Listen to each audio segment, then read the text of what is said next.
सदगुरुदेव जी की जय हो। बंदी छोड़ गरीबदास जी महाराज जी की जय हो। स्वामी रामदेवानंद जी गुरु महाराज जी की जय हो।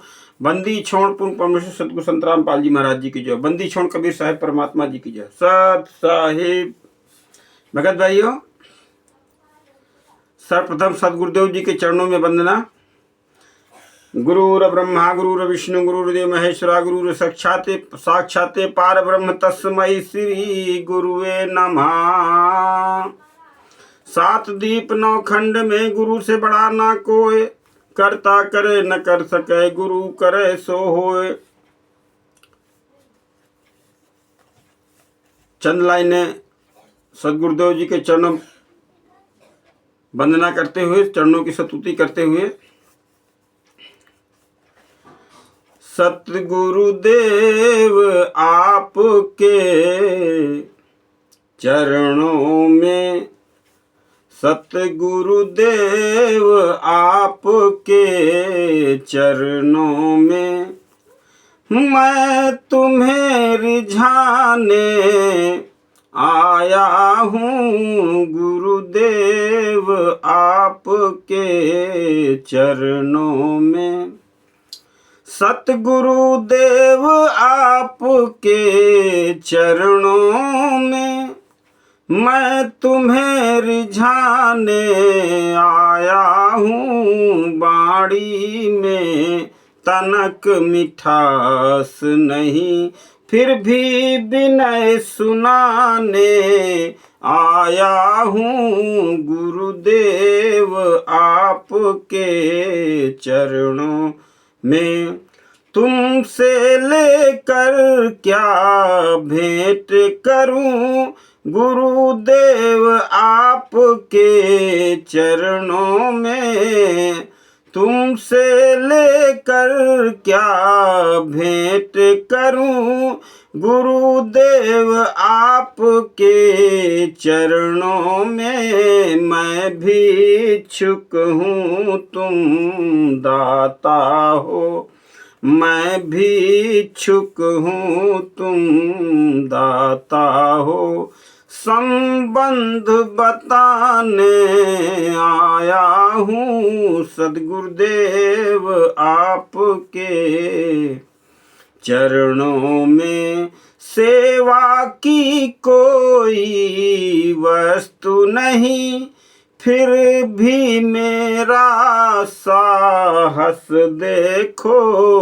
और रो रो कर और नैनों के दोनों प्यालों से कुछ भीख मांगने आया हूँ। गुरुदेव आपके चरणों में मैं तुम्हें रिझाने आया हूँ। गुरुदेव आपके चरणों में। सदगुरुदेव जी की चरण वंदना करते हुए भगत भाइयों, ये ज्ञान अमृत षड्यंत्र कबीर नामक पुस्तक है जो बिहार के सीनियर एडवोकेट शशि भूषण दास जी के द्वारा लिखी गई है।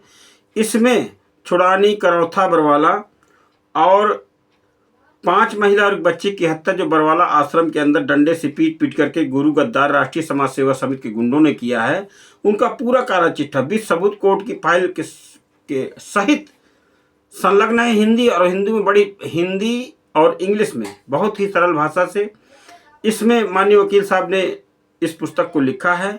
तो आप सब भगत भाइयों से निवेदन है कि इस पुस्तक को एक बार अवश्य पढ़ें और जाने कि एक परम संत के साथ, संत रामपाल जी महाराज जी के साथ कितना गहरा षड्यंत्र हुआ है और कितना गहरा षड्यंत्र करके उनको डबल उम्र कैद की सज़ा करवाई गई है। और इस षड्यंत्र में गुरु जी को सज़ा करवाने में गुरु जी के बेटा बेटी और उनके रिश्तेदार, उनके अपनों का ही हाथ है, क्योंकि सदगुरुदेव जी ने ज्ञान में बता ही रखा है अपने अमृत वचनों में कि बिंद वालों ने हमेशा ही पंथ का नाश किया है, सत्यानाश किया है। तो आइए सदगुरुदेव जी के चरण वंदना करने के पश्चात आज परमेश्वर की दया से भगत गोपीचंद और महान गोपीचंद भरथरी का परमेश्वर ने एक सत्संग सुनाया था परमात्मा ने, आज उसी पर यह तुच्छ दास उसी सत्संग को माध्यम बना करके अपनी बात रखना चाहेगा आप सब आंदोलनकारी भाई बहनों के सामने। और जो भी मेरे भाई बहन इस वीडियो को देखेंगे तो गोपीचंद और भरथरी आपस में मामा भांजे थे। भरथरी गोपीचंद जी के मामा थे और गोपीचंद जी भांजे थे। गोपीचंद अपने पिता की इकलौती संतान थी। पिताजी का देहांत हो चुका था। माताजी और बहनें थी, रानियां थीं। एक दिन गोपीचंद जी को उनकी रानियां नहला रही थी। उनकी माताजी दूसरे मंजिल से उनको देख रही थी। तो गोपीचंद जी को देख करके उनकी माताजी को अपने पति की याद आ गई कि अगर मेरे पति ऐसी ही उम्र में उनका देहांत हो गया था और काल के गाल में समा गए थे। इस तरीके से उनको इतना ज़्यादा याद आ गई और उनको ये हो कि कहीं ऐसा ना हो कि ये पुत्र भी मेरा जो है काल का ग्रास बन जाए, तो हो ना हो इसको किसी संत की शरण में इसको दीक्षा दिला दे ताकि इसकी अकाल मृत्यु ना हो। ये बात मन में सोच करके गोपीचंद जी को गोरखनाथ जी के आश्रम में ले गई और गोरखनाथ जी से कहने लगी कि आप मेरे बच्चे को शिष्य बना लीजिए। गोरखनाथ जी ने कहा कोई बात नहीं है। गोरखनाथ जी गोपीचंद जी को दीक्षा दिया और उनका जो है उनके शिष्य बन करके गोपीचंद जी गोरखनाथ जी की सेवा करने लगे, उनके आश्रम में ही रहने लगे। एक दिन गोरखनाथ जी ने परीक्षा लिया और गोपीचंद जी से कहा कि आप अपने महलों में जाइए और अपनी पत्नी से माता कह करके भिक्षा लेकर आइए। उनकी पत्नी गोपीचंद जी गुरु गोरखनाथ जी के आदेशानुसार महलों में गए और कहा कि माता जी भिक्षा दीजिए। जब ज्यों ही गोपीचंद जी को देखा तो सारे सपरिवार रोने लगे और गोपीचंद जी से कहने लगे कि अब आप यहीं रुक जाइए, आप वहाँ मत जाइए। माता जी ने बहुत निवेदन किया लेकिन गोपीचंद जी ने उनकी एक नहीं सुनी, अर्थात गोरखनाथ जी के आश्रम में पुनः लौट करके आ गए। साथ में माता जी भी आ गई और गोरखनाथ जी से प्रार्थना करने लगी कि आप इनको जो है आश्रम से आप इनको मुक्त कर दीजिए और मैं अपने बेटे को वापस ले जाना चाहती हूँ। गोरखनाथ जी ने कहा कि अगर आपका बेटा जाना चाहे तो मैं कोई बंधन नहीं डालूंगा, जा सकता है। तो जिस समय गोपीचंद जी से उनकी माता जी ने कहा कि आप महलों पर चलिए, तो गोपीचंद जी ने कहा कि माता जी अब आपका मेरे ऊपर कोई अधिकार नहीं है, क्योंकि मुझ पर अब मेरे गुरुदेव का अधिकार है। आपने मुझ पर मेरा अधिकार खो दिया है, क्योंकि जिस दिन से मैंने सदगुरुदेव जी से दीक्षा लिया है उस दिन से मैं पूर्णतः सदगुरुदेव जी का हो चुका हूँ, अर्थात जो मेरे गुरु जी आज्ञा करेंगे वही मैं करूँगा। तो भगत भाइयों, जो आप लोग इस परमेश्वर ने इस कथा के माध्यम से हमको समझाया है कि सदगुरु पर पूर्णतः समर्पित होकर के हम भक्ति मार्ग में अगर क्रिया करेंगे तभी सफल होंगे। तो गोपीचंद जी ने कहा कि जब तक मेरे गुरु जी नहीं कहे, गुरु जी का जो अधिकार, क्योंकि मैं पूर्णतः गुरु जी को समर्पित हो चुका हूँ, अब माता जी आपका मेरे ऊपर कोई अधिकार नहीं है, ना ही मैं आपका पुत्र हूँ, ना ही आप मेरी जो है माता हैं, अब तो मैं सदगुरुदेव जी का बच्चा हूँ। कहने का भाव है कि माता जी जो है वहाँ से लौट गई और जो संगत आज इन गुरु गद्दारों का, जो गुरु का आदेश मान करके वहाँ पर भंडारा खाने, पुस्तक सेवा करने निकलते हैं और जो है तारीखों में जाते हैं और तरह तरह के इन गुरु गद्दारों के फर्जी आदेशों का, कभी खून दान, कभी देह दान, तरह तरह के संकल्प लेते हैं। क्या आपने विचार किया? क्या आपने कभी ये विचार किया कि हमारे परम पूज्य सदगुरुदेव जी की ये आदेश हो सकते हैं? अरे जो सदगुरु जीवन दान देता हो वो भला आपसे खून ले सकता है? एक तरफ तो कहते हैं सदगुरु जो चाहे सो कर ही, तो जब सदगुरु जो चाहे सो कर सकते हैं तो फिर आप किस आधार से इन गुरु गद्दारों के कहने पर खून दान करते हैं? किस आधार से आप जो है इन गुरु गद्दारों के फर्जी आदेशों का पालन करते हैं। इसी प्रकार भर्तृहरि जी की कथा आती है। परम पूज्य सदगुरुदेव जी कहते हैं कि भर्तृहरि जी की राजा भर्तृहरि का एक भाई था, विक्रम उसका नाम था। राजा भर्तृहरि की पत्नी का नाम पिंगला था। राजा भर्तृहरि जी अपनी पत्नी से बहुत अधिक प्रेम करते थे। बहुत अधिक प्रेम करने के कारण वो अपने पत्नी से दूर नहीं रह पाते थे और उनकी पत्नी जो पिंगला थी अत्यंत रूपवती थी। सदगुरुदेव जी कहते हैं कि वह उनकी पत्नी भर्तृहरि जी की पिंगला जो थी, जिसका पिंगला नाम था, वो चरित्रहीन थी। एक बार क्या हुआ कि जो अस्तबल के घोड़ों के जो नौकर थे, उनका एक सरदार था, उसका नाम नौकर जो भर्तृहरि जी का था। अस्तबल के नौकरों का सरदार होने के कारण, यानी मुख्य व्यक्ति होने के कारण उसका महलों में आना जाना था। उसका नाम दरोगा था। उस व्यक्ति से रानी पिंगला के अवैध संबंध थे, शारीरिक संबंध थे। इस बात को राजा भर्तृहरि के छोटे भाई विक्रम जी जानते थे। तो एक बार क्या हुआ कि दोनों को आपत्तिजनक स्थिति में राजा भर्तृहरि के भाई विक्रम ने देख लिया। देखने के पश्चात रानी ने सोचा अब तो हमारी पोल खुल जाएगी, इसलिए रानी ने खाना पीना त्याग दिया। और विक्रम ने इस बात को इसलिए नहीं बताया कि वो जानता था कि मेरे भाई राजा हैं, जो वो मेरी बात नहीं मानेंगे, क्योंकि वो भाभी जी पर अत्यंत आंख मीच करके विश्वास करते, बहुत इनकी बात मानते हैं। कहने का भाव है कि रानी पिंगला ने खाना पीना छोड़ दिया। राजा भर्तृहरि ने कारण जानना चाहा कि आपने खाना पीना क्यों छोड़ दिया है। तब बताया कि आपका भाई जो है, जो मेरे साथ बदनीयत करता है, मेरे साथ बद व्यवहार किया है, अर्थात इसको मेरे साथ मेरी इज्जत से खेलने की कोशिश की है, अर्थात इसको जो है मृत्यु की सजा दीजिए, तब मैं खाना पानी ग्रहण करूंगी, नहीं तो प्राण त्याग दूंगी। राजा भर्तृहरि कहने लगे कि नहीं नहीं, मेरा भाई ऐसा नहीं है, आप गलत कह रही हो। लेकिन परंतु चूंकि वो अधिक अपनी पत्नी की बात का विश्वास मानते थे, पत्नी में इतना ज़्यादा मोहित थे कि उसे अपने भाई की बात पर विश्वास तो था, लेकिन भाई से कहीं अधिक वो अपनी पत्नी को प्रेम करते थे। अर्थात पत्नी को मानता ना देख, क्योंकि पत्नी के बगैर राजा भर्तृहरि रह नहीं सकते थे।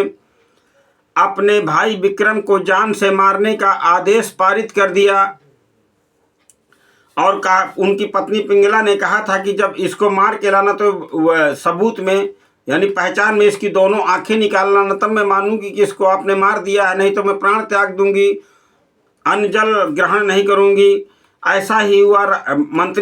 मंत्री क्योंकि बहुत ज्ञानवान और विवेकशील था राजा भर्तृहरि का, वह विक्रम जी को जंगल में ले गया। वह जानता था कि विक्रम जी का इसमें कोई दोष नहीं है, पूरा दोष रानी का है।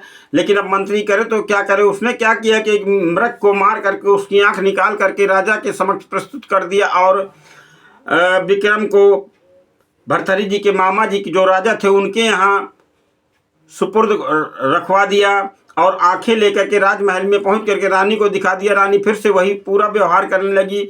अब रानी के मार्ग का कांटा हट चुका था, क्योंकि विक्रम ही उसके मार्ग में कांटा बना था, तो उसकी अवैध संबंधों में कांटा बनता था। इसलिए रानी अपने कार्य को करने लगी।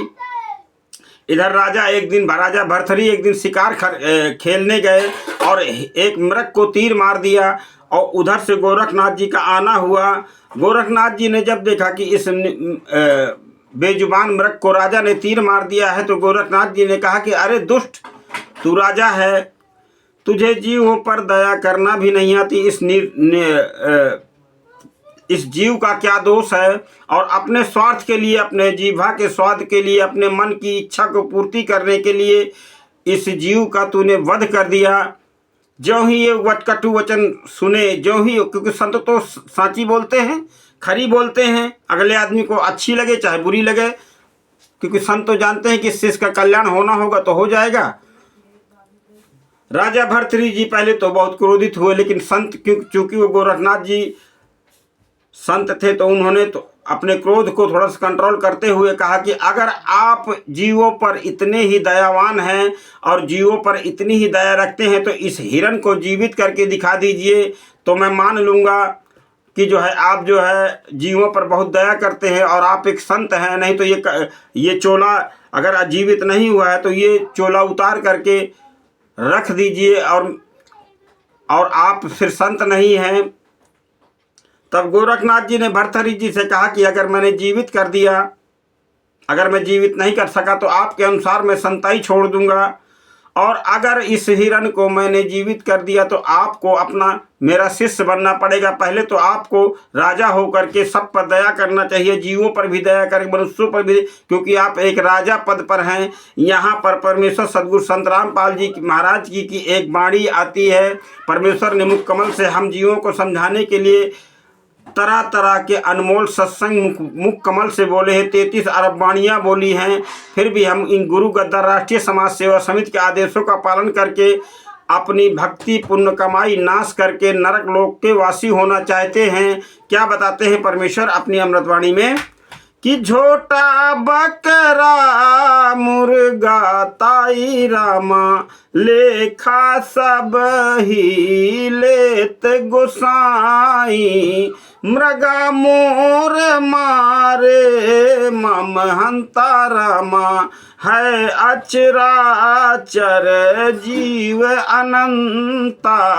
झोटा बकरा मुर्गा ताई, और गोरखनाथ जी बताना चाहते हैं परमेश्वर की वाणी को कि लेखा सभी लेत गुसाई, और मृगा मोर, मृग कितना प्यारा जीव होता है, और मोर जिसको देख करके मन वैसे ही प्रफुल्लित हो जाता है। और अरे प्राणी, तूने ऐसे निर्दोष जीवों का वध करता है अपने मन और जिह्वा के स्वाद की पूर्ति के लिए, और तू राजा है।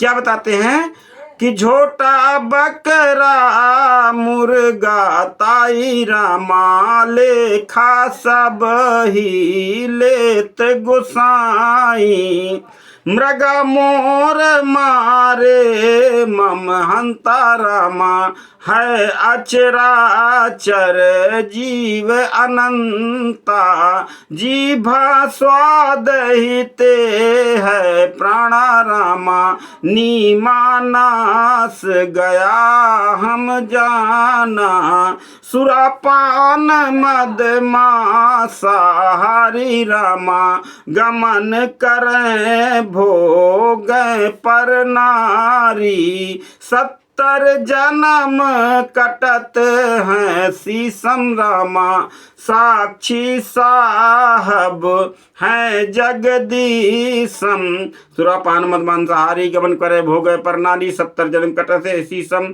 साक्षी साहब हैं जगदीशम। अब राजा भर्तहरि को गोरखनाथ जी कहने लगे कि तुझे ऐसा पाप करने से ऐसी ऐसी योनियों में जाकर के तुझे कष्ट भोगना पड़ेगा। अर्थात गोरखनाथ जी ने वचनानुसार जो राजा जी का कथन था कि आप इस हिरण को जीवित कर दीजिए, गोरखनाथ जी ने हिरण का कान पकड़ा, हिरण जीवित होकर के वहां से भाग गया।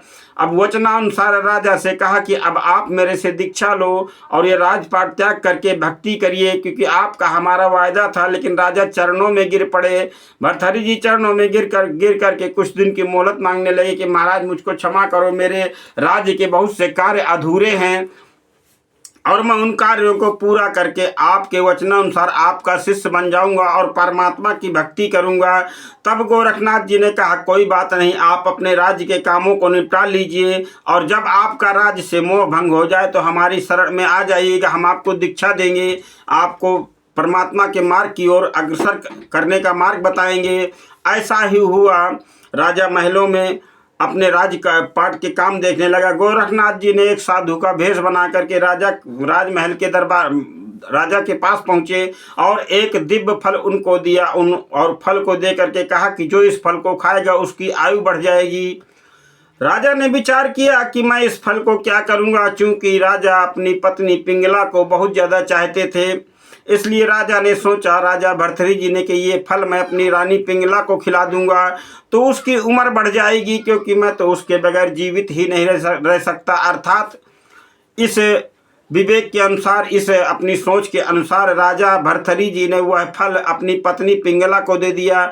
और पिंगला ने सोचा कि मैं अपने प्रेमी से अधिक प्रेम करती हूँ। जो अस्तबल नौकरों का हेड था, जो नौकरों का हेड था, जिसका नाम दरोगा था, उसको वो फल दे दिया कि लो मैं तुमसे अधिक प्रेम करती हूँ, इस फल को तुम खा लेना, तुम्हारी आयु बढ़ जाएगी।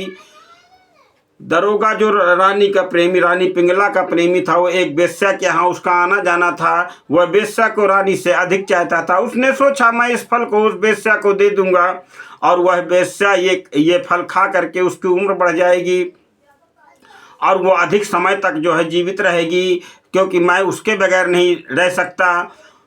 अब वो फल उस वेश्या को दे करके वेश्या को सोचती है कि मैं इस पवित्र फल को खा के क्या करूंगी, अगर मेरी आयु बढ़ जाएगी तो मुझे ये गंदा कर्म और अधिक समय तक करना पड़ेगा और ऐसे नरक कर्म को करके मैं करूंगी भी क्या। तो ऐसे पवित्र फल को मैं क्यों ना इस राज्य के राजा को खिला दूं और राजा को दे आऊं, ताकि इस राज्य का राजा बहुत ही प्रजा का हितैषी है और किसी पर दोष सिद्ध होने के कारण उसने अपने भाई तक को नहीं छोड़ा।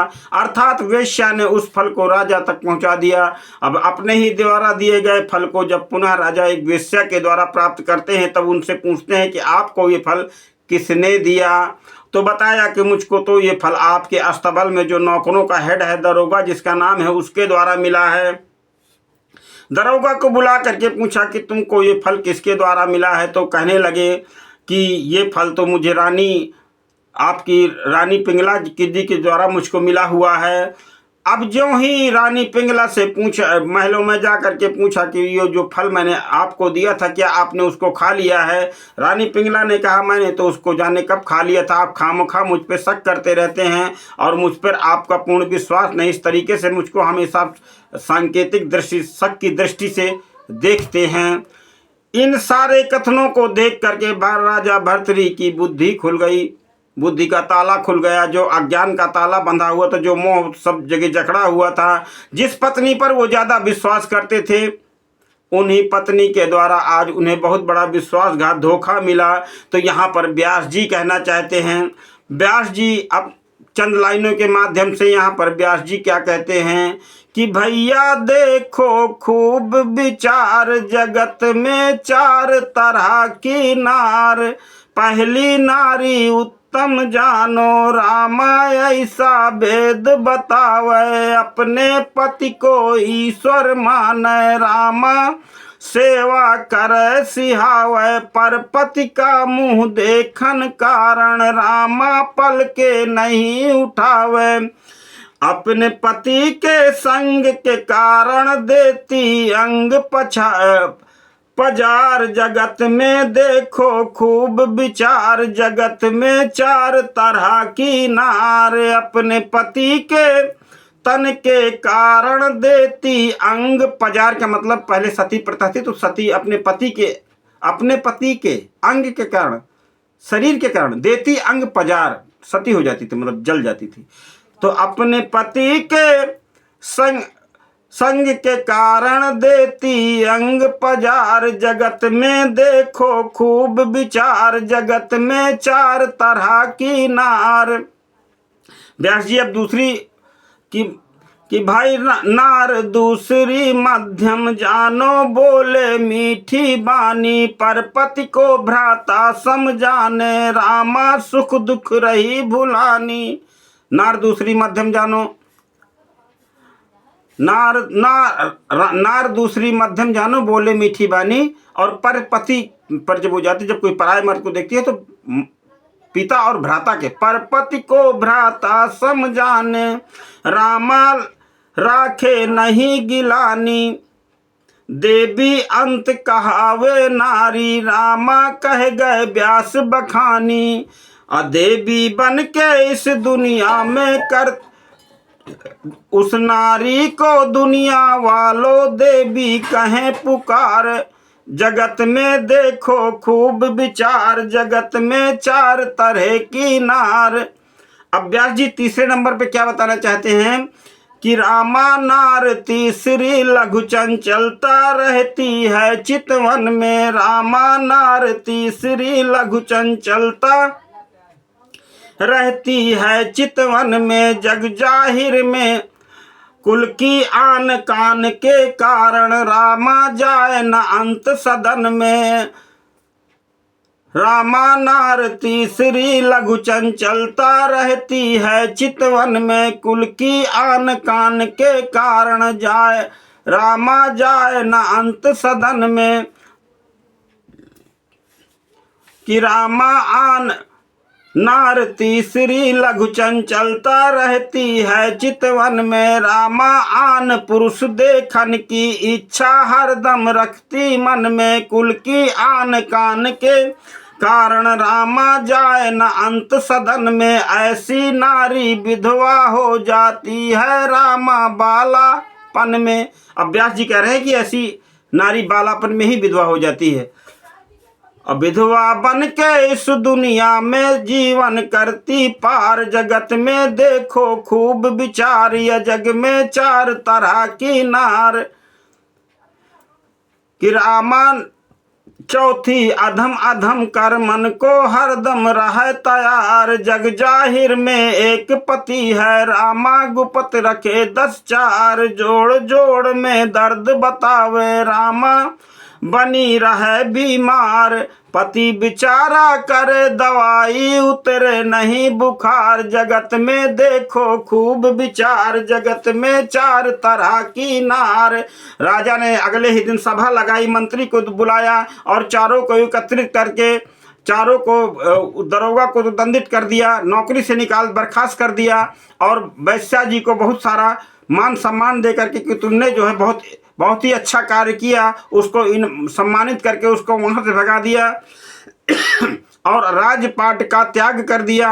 और गोरखनाथ जी के आश्रम में जाने लगे और वो कहने लगे कि मेरे भाई विक्रम ने मुझसे कहा था कि ये आपकी पत्नी एक न एक दिन आपकी मृत्यु का कारण बन जाएगी। इस वजह से कहा कि मैंने तेरे कारण अपने भाई को खो दिया। तब मंत्री ने कहा कि राजन आपका भाई जीवित है, क्योंकि हम जानते थे कि आपका भाई निर्दोष है। तो अर्थात विक्रम को राज तिलक करके राजा गोरखनाथ जी के आश्रम में चले गए और दीक्षा लेकर के भक्ति करने लगे। तो गोरखनाथ जी ने एक दिन दोनों को आज्ञा दिया कि अलवर के राजस्थान के अलवर में एक राजा को एक ना एक किला बनवाना है, उसमें आप लोगों को वहाँ पर मजदूरी पे जाना है। आप दोनों वहाँ पर मजदूरी पर जाएंगे, मजदूरी करेंगे, लेकिन कोई मेहनताना नहीं लेंगे। और जो 2 वक्त की आपको रोटी खाना है वो भी आपको अन्य जगह से कमा करके खाना है, आपको वहाँ पर रोटी भी नहीं खाना है। तो सदगुरुदेव गोरखनाथ जी की आज्ञा के अनुसार भरथरी और गोपीचंद उस अलवर में किला में जाकर के मजदूरी करने लगते हैं। और इधर मजदूरी से कुछ समय निकाल करके वो जो है एक कुम्हार था वहीं पर जो बर्तन बनाने का कार्य करता था, उस कुम्हार के कार्य में मदद करने के लिए मिट्टी खोदा करते थे, उसके बर्तन बनाने में मदद किया करते थे, जिससे वो कुम्हार उनको रोटी देने के लिए तैयार हो गया। और उस कुम्हार की पत्नी जो थी वो बड़ी दुष्टा थी। वो पत्नी नहीं चाहती थी कि इनको जो है पूरा भोजन लेकर के नहीं आती थी। उसने कहा ये दोनों बच्चे बहुत अच्छे हैं और मेरे कार्य में मेरा बहुत सहयोग करते हैं, अर्थात तू कल से 3 लोगों का खाना लाया कर, 3 व्यक्ति का खाना लेकर आया कर। लेकिन पत्नी इतनी दुष्ट थी, वो 3 लोगों का खाना नहीं 2 लोगों का खाना लेकर आती थी। वो तीनों भरथरी गोपीचंद और वो कुम्हार तीनों उसी खाने में तीनों लोग खा लिया करते। कुछ दिन के बाद वो एक ही व्यक्ति का खाना लाने लगी। तो उस उतने ही भोजन में वो गुरुदेव की आज्ञा का पालन करते हुए उतने ही भोजन में संतोष करने लगे। अब क्या हुआ कि धीरे धीरे किले का कार्य 12 वर्ष में पूरा हो गया। 12 वर्ष चुनाई का कार्य में सहयोग करते हुए भरथरी और गोपीचंद जी सदगुरुदेव गोरखनाथ जी की आज्ञा अनुसार करते रहे। और जब उनका किला बन गया, वहाँ से जाने की तैयारी किया, तब जो है एक बाणी बोली गोपीचंद और भरथरी ने। उस कुम्हार ने वो अपने बर्तन बना करके आंवा लगाया था। तो एक बाणी बोली कि पिता का हेत और माता का कुमेत, पिता का हेत माता का कुमेत, आधा कंचन आधा रेत। और ये वाणी कह करके वहाँ से चले गए। जिस समय कुम्हार ने आंवा पक गया और खोला तो वो जो घड़े थे वो आधे सोने के हुए और आधे से आधा रेत बन करके झड़ गया। तब कुम्हार ने कहा कि अरे बावरी वो तो देवता थे, वो तो कोई शुद्ध पुरुष थे, देखो उनकी मैंने उनकी सेवा उनसे कोई दोष नहीं रखा, तो आधा ही ये कंचन हुआ। अगर तू भी सहयोग करती तो ये पूरा सोना हो जाता।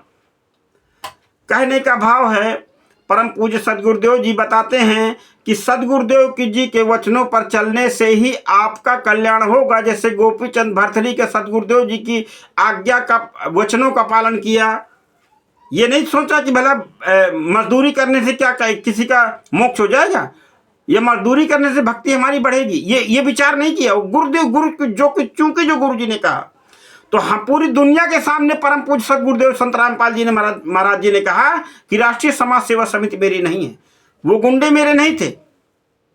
जो मीडिया ने जब पूछा कि राष्ट्रीय समाज से आपकी समिति है बाबा, तो कह नहीं मेरी समिति नहीं है, राष्ट्रीय समाज सेवा समिति मेरी नहीं है।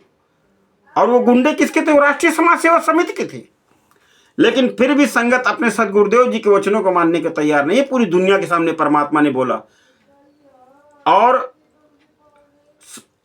परमात्मा ने तो यहां तक बोला कि मुझको मार देते, मैं छिपा रहा इसलिए बच गया। मेरे बेटे महिलाओं के कपड़े पहन करके भागे बरवाला कांड की घटना में। लेकिन संगत परमेश्वर के वचनों को मानने को तैयार ही नहीं है, तो फिर आपको क्या, कैसे आपको जो है, जो आप लाकेट रक्षा बांध करके सतलोक की यात्रा पर निकलना चाहते हैं, तो थोड़ा विचार कर लेना। जब आपको सदगुरुदेव जी के मुख कमल से बोले हुए वचनों पर ही विश्वास नहीं है, तो फिर आपको सतलोक कैसे मिल सकता है? कैसे आपका मोक्ष होगा? कैसे आपकी भक्ति बढ़ेगी? दिन रात गुरु गद्दारों के फर्जी आदेशों, फर्जी मिलावटे, ज्ञान गंगा और जीने की राह, अंधश्रद्धा, भक्ति खतराए जान जैसी मिलावटी अश्लील पुस्तकें प्रचार करके दुनिया में सदगुरुदेव जी को आप लोग बदनाम कर रहे हैं, और अपने आप को कहते हैं कि हम सतवादी पर सदगुरुदेव जी के शिष्य हैं, तत्वज्ञानी के शिष्य हैं। तत्वज्ञानी के शिष्य होते तो ये परमात्मा ने फिर भी बदया करके सतगुरुदास जी के दास जी के माध्यम से ये पुस्तक को लिखवा दिया, फिर भी आपकी आंख नहीं खुल रही है। और हम जैसे तुच्छ जीवों को, आंदोलनकारी जीवों को इस पुस्तक के प्रचार में लगा दिया, तो हम तो अपनी बात को कहते रहेंगे सदगुरुदेव के वचन अनुसार कि आपको जगाने का काम करते रहेंगे। आप जागो या ना जागो, ये आपकी मर्जी है। तो परमेश्वर की एक वाणी के साथ अपनी इस बात को समाप्त करूंगा। परमेश्वर कहते हैं, परमेश्वर की वाणी है कि बिन उपदेश अचंभ है, बिन उपदेश अचंभ है, क्यों जीवित है प्राण। अभक्ति बिना कहाँ ठौर है, ये नर नहीं पाषाण। कबीरा हरि के भजन बिना राजा ऋषभ होए, माटी लाद कुम्हार की फिर घास न डारे कोई। तो जैसे घड़ा कुम्हार का उसमें चित्र अनूप, और वस्तु उसमें है नहीं, तो जैसे जल बुनकूप।